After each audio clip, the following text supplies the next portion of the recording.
Hello everyone, welcome back to the web technology series.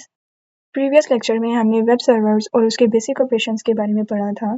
तो आज के लेक्चर में हम वर्चुअल होस्टिंग के बारे में पढ़ेंगे। तो वर्चुअल होस्टिंग के को पढ़ने से पहले हम जान लेते हैं कि एज अ स्टूडेंट हम बहुत सी वेबसाइट्स को यूज़ कर रहे होते हैं।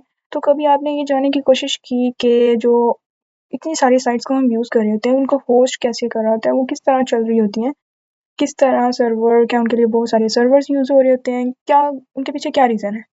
तो उसको जानने के लिए आज हम वर्चुअल होस्टिंग के बारे में पढ़ रहे हैं। तो वर्चुअल होस्टिंग क्या है? वर्चुअल होस्टिंग एक ऐसी टेक्निक है जो कि मल्टीपल वेबसाइट्स या डोमेन्स को एक ही सिंगल फिजिकल सर्वर या आईपी एड्रेस पर होस्ट कर रही होती है। तो हम रियल लाइफ एग्जांपल ले लेते हैं वर्चुअल होस्टिंग को अंडरस्टैंड करने के लिए कि एक बिल्डिंग है, ठीक है, बहुत जो बिल्डिंग्स होती हैं, बिल्डिंग लगा लें, हमारे पास सर्वर है और उसमें जो उस बिल्डिंग के अंदर जो फ्लैट्स हैं वो वेबसाइट्स हैं। तो जो बिल्डिंग वो बहुत सारे फ्लैट्स को होस्ट कर रही होती है, तो इसी तरह से वर्चुअल होस्टिंग है जो कि मल्टीपल वेबसाइट्स को एक ही आईपी एड्रेस पर होस्ट कर रही होती है। तो टाइप्स ऑफ वर्चुअल होस्टिंग आ जाते हैं। वर्चुअल होस्टिंग की 3 टाइप्स हैं। पहले है name based virtual hosting. Name based virtual hosting में क्या होता है कि multiple websites are hosted on the same IP address. एक ही सेम आईपी एड्रेस पर मल्टीपल वेबसाइट्स होस्ट हो रही होती हैं। अब जिस तरह एग्जांपल में है कि example1.com and example2.com are hosted on the same server. हमारे पास साइट्स तो हैं पर एक ही सर्वर पर वो होस्ट हो रही होती हैं। नेक्स्ट पे है IP based virtual hosting. IP based virtual hosting क्या है कि इस पर हर वेबसाइट का अपना यूनिक आईपी एड्रेस होता है। जिस तरह एग्जांपल पे हमने दिया था कि उसके एक ही सेम सर्वर पर वो होस्ट हो रही हैं, बट इस वेबसाइट का अपना एक आईपी एड्रेस होता है। जिस तरह example1.com का अलग आईपी एड्रेस होगा, example2.com का अलग आईपी एड्रेस होगा, उसका अपना यूनिक आईपी एड्रेस होगा। फिर port based virtual hosting. Port based virtual hosting में क्या है कि जो वेबसाइट्स होस्ट तो सेम सर्वर पर होती हैं, जिस तरह हमारे पास नेम बेस्ड वर्चुअल होस्टिंग में था कि एक ही सेम सर्वर पर सेम आईपी एड्रेस पर मल्टीपल वेबसाइट्स होस्ट हो रही होती हैं। इसी तरह पोर्ट बेस्ड वर्चुअल होस्टिंग में भी क्या होता है कि सेम सर्वर पर वेबसाइट्स होस्ट हो रही होती हैं, लेकिन उनको डिफरेंशिएट किया जाता है उनके यूनिक पोर्ट नंबर्स के ज़रिए। अब एग्जांपल में जिस तरह है कि example.com, अब इसका ये अलग पोर्ट नंबर है 8080 फॉर वन साइट के लिए और जो 9090 है वो दूसरी साइट के लिए। तो अब इन दोनों वेबसाइट्स को डिफरेंशिएट करने के लिए उनके पोर्ट नंबर होते हैं। इस वेबसाइट का ये पोर्ट नंबर होगा, इस वेबसाइट का ये पोर्ट नंबर होगा। तो नेक्स्ट पे आता है कि वर्चुअल होस्टिंग किस तरह काम करती है। वर्चुअल होस्टिंग हमने इसको कैटेगराइज कर दिया कि 3 स्टेप्स में वो हो रही होती है। पहला में server configuration, second request handling, third response generation. अब सर्वर कॉन्फ़िगरेशन में क्या होता है? The servers configuration file maps domains or IPs to specific directories on the server where the website files are stored. Request handling. The web server examines the request, domain name, IP address, or port. Based on the configuration, it directs the request to the correct virtual host. Response generation. The server retrieves the content of the requested domain and sends it to the client. Server configuration में क्या होता है कि servers की जो configuration file है वहाँ पे वो मैप कर रही होती है डोमेन और आईपी को स्पेसिफिक डायरेक्टरीज की तरफ, यानी कि जहाँ पे हमारी वेबसाइट फाइल स्टोर होती है।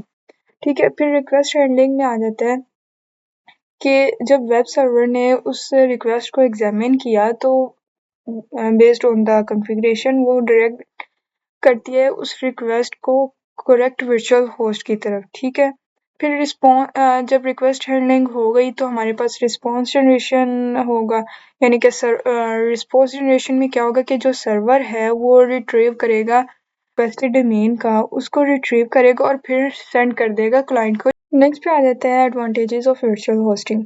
वर्चुअल होस्टिंग के एडवांटेजेस क्या हैं? फर्स्ट वन है कि कॉस्ट इफेक्टिव है। जब हम मल्टीपल वेबसाइट्स को एक ही सर्वर पर कर रहे होंगे होस्ट, तो हमारे क्या जो सर्वर्स को बाय करने की जो कॉस्ट है वो कम हो जाएगी। अगर हम हर वेबसाइट के लिए अलग सर्वर लगाएंगे तो हमारी कॉस्ट बढ़ती जाएगी। सेकंड है efficient resource usage.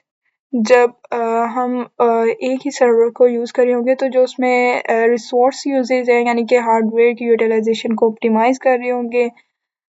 Third one is the simplified management.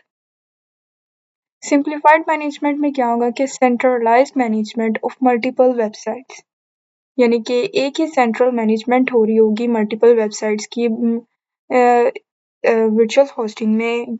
अगर वर्चुअल होस्टिंग नहीं करते तो हमारे पास क्या आ जाएगा कि हर वेबसाइट्स की अलग अलग मैनेजमेंट हो रही होंगी। तो वर्चुअल होस्टिंग का एडवांटेज ये है कि जो हमारे मल्टीपल वेबसाइट्स हैं उनकी सेंट्रलाइज्ड मैनेजमेंट हो रही होंगी। Fourth one is the scalability. Scalability में क्या है कि easily add more domains to an existing server. जो एग्जिस्टिंग सर्वर में हम और डोमेन्स को इजीली ऐड कर सकते हैं। अब ये तो हमने पढ़ लिया एडवांटेजेस वर्चुअल होस्टिंग के। अब इसकी कुछ लिमिटेशंस हैं, कुछ डिसएडवांटेजेस हैं। अब पहला जो हमने उसकी टाइप पढ़ी थी वर्चुअल होस्टिंग की, जो कि थी नेम बेस्ड वर्चुअल होस्टिंग। अब नेम बेस्ड वर्चुअल होस्टिंग की लिमिटेशन क्या आ रही थी उसको यूज़ करने की, तो इसमें क्या है कि requires SNI support for HTTPS. Older clients may not support SNI.